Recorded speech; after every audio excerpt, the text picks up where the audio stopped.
অবশ্যই অবশ্যই আমি তোমাদেরকে পরীক্ষা করব, ভয় দিয়ে, ক্ষুধা দিয়ে, সম্পদের ঘাটতি দিয়ে, আতঙ্ক দিয়ে, প্রাণনাশ দিয়ে, ফল ফসলের হানি দিয়ে পরীক্ষা করবে।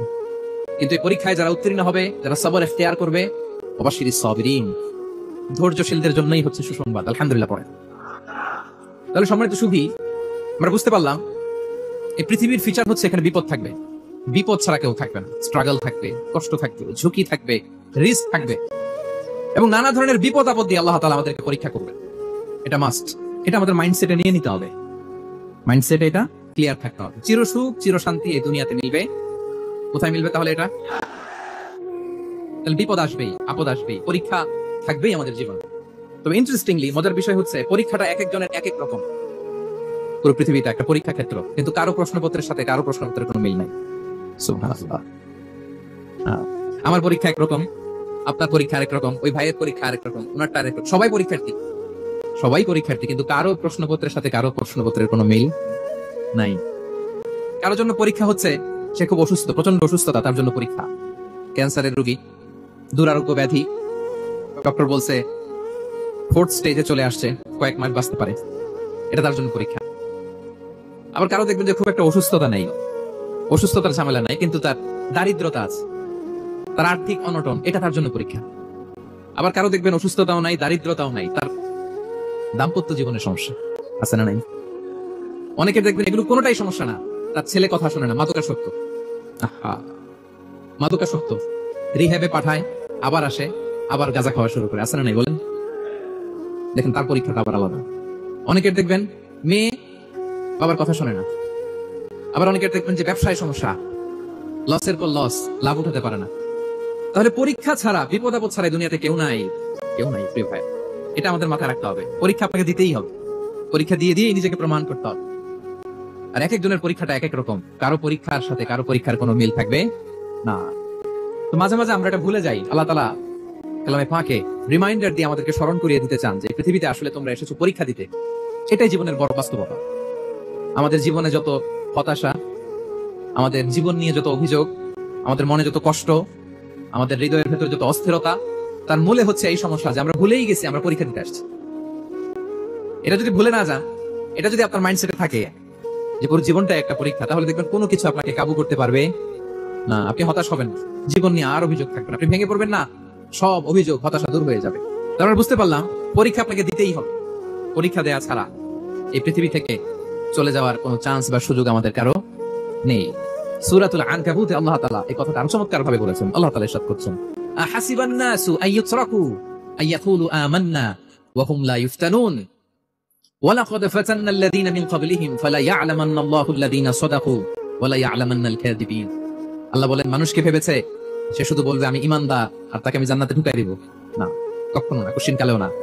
বরং পূর্ববর্তীকালে যারা পৃথিবীতে এসেছিল তাদেরকে আমি পরীক্ষা নিয়েছি, পরীক্ষা করেছি, এবং তাকেও ঈমানের প্রশ্নে সে সত্যবাদী না মিথ্যাবাদী পরীক্ষা দিয়ে দিয়ে নিজেকে প্রমাণ করতে হবে। ঠিক কিনা বলেন? পরীক্ষা দিয়ে আপনাকে প্রমাণ করতে হবে। এবং এই পরীক্ষার ব্যাপারটা, এটা যে শুধু আমরা সাধারণ মানুষ, আমাদের জীবনে দুঃখ বিপদ পরীক্ষা এমনটা। এই পৃথিবীর সবচেয়ে শ্রেষ্ঠ মানুষ যারা ছিলেন তাদেরকে আল্লাহ পরীক্ষা নিয়েছেন। বলেন তো পৃথিবীতে সবচাইতে শ্রেষ্ঠতম মানুষ কারা? সবচাইতে শ্রেষ্ঠ ভালো মানুষ কারা ছিল পৃথিবীতে? বলেন তো। নবীরা। আওয়াজ করে বলেন তো কারা? বলেন তো নবীদের জীবনে পরীক্ষা ছিল কি ছিল না? হ্যাঁ ছিল। বেশি না কম? বিষ্ণু ইসলামকে জিজ্ঞাসা করা হলো, আইয়ুন নাসি আশাদ্দু বালাআন ইয়া রাসূলুল্লাহ, হে আল্লাহর রাসূল, এই পৃথিবীতে কাদের জীবনে পরীক্ষা বেশি?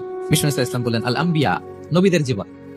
আল আম্বিয়া সুম্মাল আমসাল ফাল আমসাল, সবচাইতে জীবনে পরীক্ষার সম্মুখীন সবচাইতে বেশি হয়েছেন নবীরা। তারপরে নবীদের পরবর্তী অবস্থান যাদের, সিদ্দিকীন যারা, শুহাদা যারা, সালিহিন যারা, আল্লাহওয়ালা যারা, তাদের জীবনে পরীক্ষা বেশি। ইউবতালার রাজুলু আলা হাসাবি দীনি, ব্যক্তির দিনদারি যত বেশি তার জীবনে আল্লাহর পরীক্ষাও তত বেশি। আপনি আল্লাহওয়ালা হবেন, আপনার জীবনে পরীক্ষাও অনেক বেশি।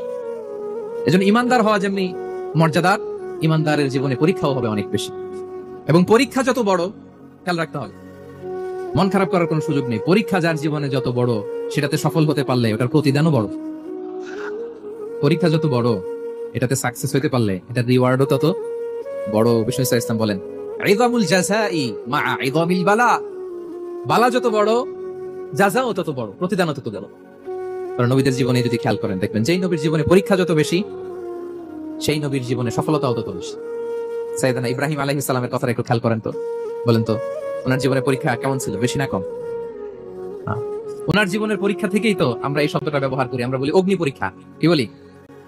মানে আগুনে নিক্ষেপ করা হয়েছে সাইয়েদনা ইব্রাহিম আলাইহিস সালামকে। তাও স্বাভাবিক হবে না, উলঙ্গ করে, নেকেট করে ওনাকে অপমানিত করবার জন্য ওনার গায়ের জামা কাপড় খুলে উলঙ্গ অবস্থায় আল্লাহর খলিল সাইয়েদনা ইব্রাহিম আলাইহিস সালামকে অগ্নিকুণ্ডে নিক্ষেপ করা হয়েছিল। এরকম এক্সপেরিয়েন্স এই অডিটোরিয়ামের ভিতরে আমাদের কখনো হয়েছে? তাহলে সাধারণ মানুষের জীবনের পরীক্ষা আর নবীদের জীবনের পরীক্ষার মধ্যে পার্থক্য আছে না নাই? ওই পরীক্ষায় উনি পাশ করে ফেললেন। 86 বছর পর্যন্ত আল্লাহর কাছে দোয়া করলেন, আল্লাহ আমাকে একটা নেককার সন্তান দাও। আল্লাহ সন্তান দেয় না। 86 বছর পরে আল্লাহ তাআলা সাইয়েদনা ইব্রাহিম আলাইহিস সালাম এবং হাজারের ঘরকে উজালা করে সন্তান দিলেন। সাইয়েদনা ইসমাঈল আলাইহিস সালাম পৃথিবীতে আসলেন কত বছর বয়সে? 86 বছর বয়সের এখানে কেউ আছেন? হ্যাঁ, আছি আমরা? কেউ নাই। 86 বছর বয়সে প্রথম সন্তান পেয়েছে। তাদের ঘরকে উজালা করে আল্লাহর নবী সাইয়েদনা ইসমাঈল আলাইহিস সালাম আসলেন।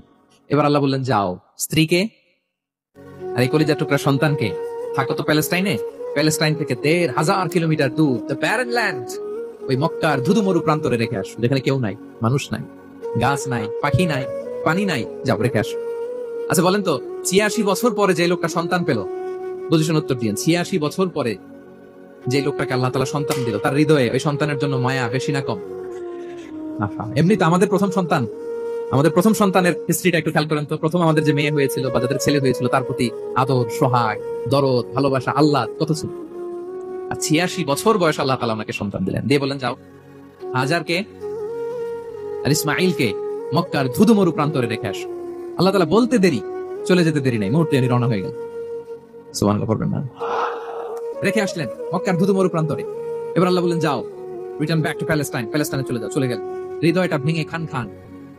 অনেক বছর পরে আল্লাহ তাআলা আবার অনুমতি দিলেন, যাও এবার ছেলেকে দেখে আসতে পারো, যাও প্যালেস্টাইন থেকে আবার মক্কায় যাও। সাইয়েদনা ইব্রাহিম আলাইহিস সালাম প্যালেস্টাইন থেকে আবার ১,৫০০ কিলোমিটার পথ পাড়ি দিয়ে, এখনকার মতো ফ্লাইটে যায় না, গাড়িতেও না, উঠে কিসে করে।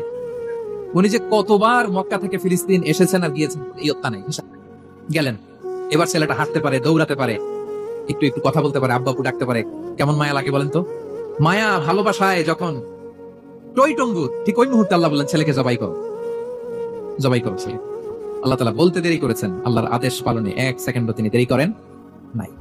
ছুরি চালালেন, জান্নাত থেকে দুম্বা নিয়ে আসা হলো। এভাবে আল্লাহর নবী ইব্রাহিম আলাইহিস সালাম ওনার জীবনের প্রতিটি ক্ষেত্রে যেখানে আল্লাহ তাআলা ওনাকে পরীক্ষা নিয়েছেন, উত্তীর্ণ হয়েছে। এবং দেখেন ওনাকে আল্লাহ তাআলা কি উপহার দিলেন, আল্লাহ তাআলা ওনাকে খলিলুল্লাহ উপাধি দিলেন, আল্লাহর বন্ধু। সুবহানাল্লাহ বলেন। আল্লাহ তাআলা বলছেন, ওয়া ইযি বিতালা ইব্রাহিম রাব্বুহু বিকালিমাতিন ফাআতাম্মাহুম ক্বালা ইন্নী জাঈলুকা লিন-নাসি ইমামা। আল্লাহ অনেকগুলো পরীক্ষা নিয়েছিলেন সাইয়েদনা ইব্রাহিম আলাইহিস সালাম, প্রতিটা পরীক্ষায় সাকসেসফুলি পাস করেছেন, গোল্ডেন এ প্লাস। আল্লাহ বলেন, ইন্নী জাঈলুকা লিন-নাসি ইমামা, I'm gonna make